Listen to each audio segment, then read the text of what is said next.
Coucou tous le monde, dans cette vidéo nous allons vous parler d'un ministre camerounais qui passe son temps à foudre de la honte au Cameroun, alors abonne-toi à la page, et retrouvons-nous dans les prochaines vidéos. Lire ici la tribune de l'homme politique, par ailleurs ministre délégué auprès du ministre de la Justice. J'ai vu cette photo qui circule, image en bas de cet article.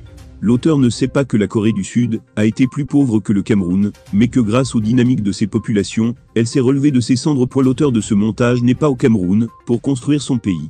Il est à l'étranger pour le critiquer. C'est son fonds de commerce. Son gagne-pain. Mais sa critique ridicule nous invite à continuer comme nous le faisons chaque jour, à relever le défi, et à lui faire honte en construisant notre pays aussi beau que les pays de référence de ce monsieur. Armons-nous de courage patriotique pour tous ensemble construire notre pays. C'est un défi que nous pouvons relever pour confondre nos détracteurs. Si la Corée du Sud l'a fait sans avoir autant de ressources naturelles, mais en comptant uniquement sur sa ressource humaine, nous aussi pouvons le faire. J'ai noté avec satisfaction que les Camerounais sont désormais engagés dans l'entrepreneuriat et dans la créativité aussi bien technique, technologique qu'artistique. Nous touchons au but grâce à ce changement de mentalité qui s'opère depuis un certain temps chez notre jeunesse. Certes, quelques brebis galeuses continuent à critiquer sans rien proposer, mais cette citoyenneté de lamentation est en train de céder la place à une citoyenneté de construction et de proposition.